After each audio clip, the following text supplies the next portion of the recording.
Les humains adorent résoudre des problèmes, à tel point qu'ils s'en sont rajoutés certains en plus en les inventant de A à Z. C'est le cas des épreuves sportives, c'est le cas de la Coupe du Monde. Avant que ce soit créé, on devait gérer la nourriture, les dangers, des trucs hyper essentiels à notre survie. Et puis un jour, on a inventé la compétition sportive, on a dû se mettre à trouver des solutions pour pouvoir les gagner. Et là, on s'est mis à prendre le truc au sérieux. Et franchement, pour certains, même très au sérieux. Avec cette vidéo, nous allons voir comment des équipes de foot trouvent les solutions pour devenir les meilleurs dans leur discipline sportive. Nous allons le faire en mouillant le maillot avec des pratiquants amateurs de foot. J'ai pris beaucoup de plaisir à les rencontrer et je suis sûr que vous allez apprécier. J'ai même développé de nouvelles compétences footballistiques. Ici, vous allez voir un contrôle magnifique, une passe sublime. Bon, non, je rigole, ok. Tout ça, c'était raté. Mais bon, j'ai quand même réussi à réaliser quelques trucs.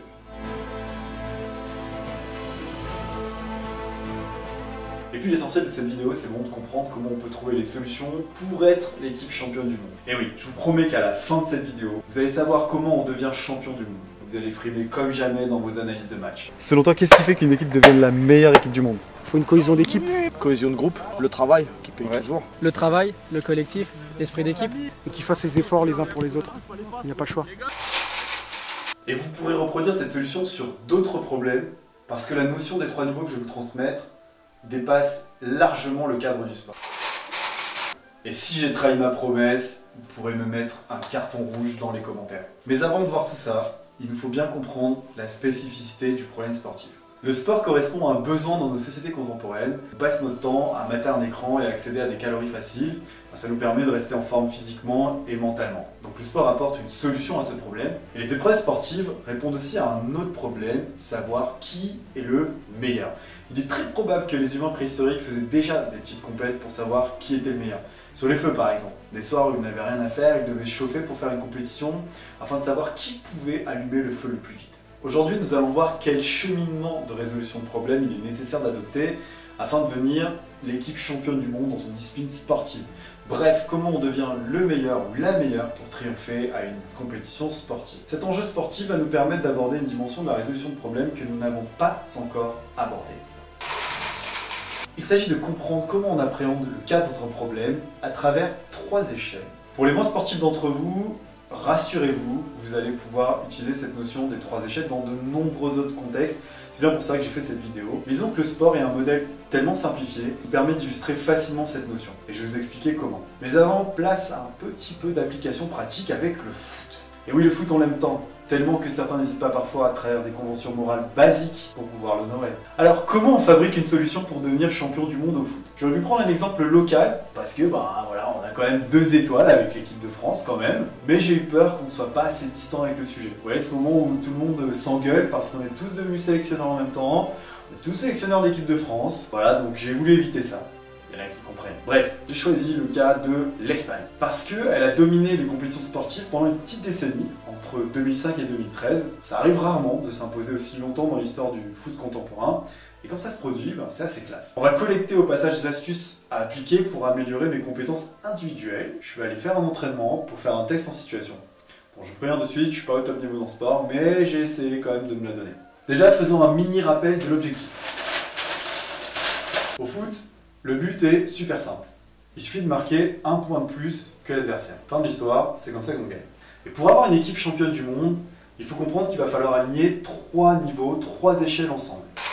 Le premier niveau, le voici. Il s'appelle le niveau micro. Ça va concerner l'échelle individuelle. Il va s'agir des talents individuels des joueurs, des compétences et des habiletés physiques qu'ils possèdent. Le deuxième niveau, c'est le niveau méso. Voici, il va concerner le collectif, le groupe. C'est à ce niveau que se joue la stratégie du groupe. En l'occurrence, c'est assez simple, il s'agit d'une équipe de joueurs, mais selon le type de problème que vous traitez, le collectif, ça peut être une entreprise, une famille, une bande d'amis. Voilà, ici c'est une équipe. Troisième niveau, le niveau macro.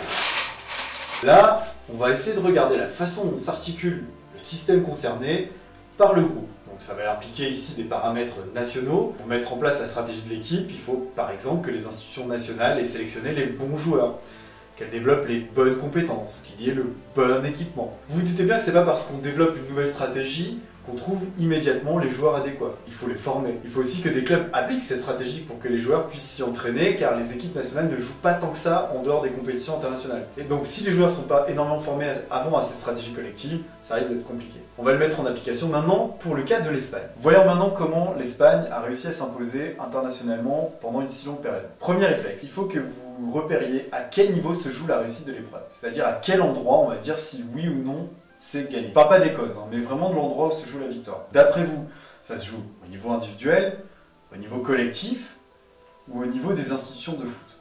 Allez, la réponse c'est ici. Ça se joue au niveau de l'équipe, au niveau méso, niveau intermédiaire. Puisqu'en fait, c'est si l'équipe gagne qu'elle marque plus de points qu'il y a la victoire. Les autres niveaux viennent rendre possible cette victoire, mais ne permettent pas la victoire directement. L'identification du niveau de la victoire vous permet de voir le niveau sur lequel se joue en premier la conception de la solution. Vous voyez, c'est simple. Demandez-vous où se joue la victoire de l'épreuve et vous savez à quel niveau commencer votre réflexion pour concevoir la solution. Et ensuite, vous allez aligner les autres niveaux. Pour gagner l'épreuve au niveau collectif, il nous faut donc une bonne stratégie. Dans le cas de l'Espagne, la stratégie consiste à avoir un fort jeu de possession de la balle. Quand on possède le ballon, l'adversaire ne l'a pas par définition. Donc on fait ce qu'on veut, donc on maîtrise mieux le jeu. Et l'objectif c'est de diminuer la chance et le temps disponible pour que l'adversaire puisse faire lui-même ses propres actions, tout en s'efforçant à faire en sorte que cet adversaire dépense plein d'énergie pour essayer de récupérer la balle. Ce modèle s'appelle le tiki-taka. Tiki-taka, donc, certainement une onomatopée en référence au rythme des passes fréquentes des joueurs entre les lignes. Tic, tac, tic, tac. Un rythme de métronome rapide et efficace. Pour être certain de posséder la balle, la stratégie consiste à découper le terrain pour être en surnombre. Sur un terrain, vous êtes bien évidemment 11 contre 11. Mais si vous découpez le terrain en sous-zones, vous pouvez vous débrouiller pour être sur la zone concernée en surnombre et récupérer le plus simplement le ballon. Cela consiste à sous-diviser l'épreuve en micro-terrains pour remporter cette épreuve. Démonstration, ici, dans cette sous-zone, il y a un 1 contre 1. Si le joueur vient faire l'effort d'aller se situer dans cette zone au plus près du ballon, le joueur espagnol va venir créer le surnombre en se mettant à 2 sur ce micro-terrain pour remporter beaucoup plus facilement l'épreuve. Traditionnellement, seuls 1 ou 2 joueurs sortent de leur poste parce que cela crée un danger en laissant un endroit vacant du terrain. Mais si vous êtes en mesure de combler ce risque par une plus grande technicité pour ne pas perdre le ballon, vous pouvez être en surnombre dans les sous-zones du terrain. Vous me suivez? Vous pouvez alors maîtriser la position du ballon et trouver plus facilement des solutions pour faire circuler le ballon d'une zone à l'autre jusqu'à avoir tranquillement l'opportunité de marquer grâce à vos grandes capacités techniques, votre maîtrise des passes, votre utilisation des trous pour éviter les interceptions de balles. Et si vous commettez une erreur de temps en temps et que les adversaires récupèrent la balle, l'autre équipe est tellement épuisée par tout ce que vous avez fait au préalable que lorsqu'elle récupère le ballon, elle fait tellement d'erreurs techniques que finalement elle finit par le perdre. Et ce, bien sûr, malgré la désertion du poste du joueur espagnol pour créer le surnombre. Voilà, maintenant vous avez une bonne stratégie. Il vous faut aligner la stratégie avec les ressources individuelles au niveau micro et donc les joueurs. Les joueurs de cette équipe d'Espagne n'avaient pas besoin d'être aussi puissants que ceux d'autres équipes internationales. Ils pouvaient en fait être plus petits. Ils n'étaient pas obligés d'être des grands hyper athlétiques, ce qui donne en fait plus de marge de manœuvre dans le recrutement puisque vous pouvez sélectionner beaucoup plus large en termes de physionomie.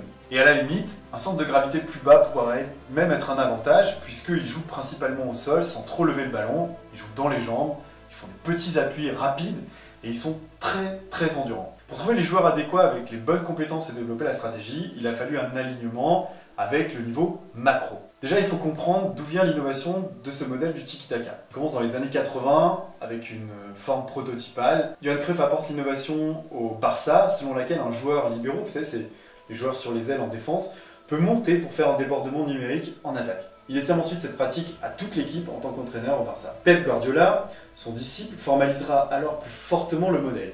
Les victoires de ce club à l'international diffuseront plus largement ces stratégies, renforçant la sélection des centres de formation en ce sens. L'équipe d'Espagne, la Roja, n'avait plus alors qu'à calquer sur le Barça la stratégie, continuer de la développer, continuer de la renforcer. Pour bien utiliser la notion des 3 niveaux, il faut bien comprendre qu'elle ne doit pas être réfléchie avec des cloisons. Ne la pensez pas comme ça. Elle doit vraiment être réfléchie comme un emboîtement. Vous voyez, le micro s'emboîte avec le méso s'emboîte avec le macro. La réussite de la mise en place de la stratégie dépend des joueurs individuels et cela dépend aussi des institutions footballistiques. Bon, l'équipe d'Espagne remporta ainsi la Coupe du Monde, celle d'Europe, mais alors pourquoi tout s'est arrêté? Au bout d'un moment, le modèle ne fonctionne plus parce qu'il devient prévisible.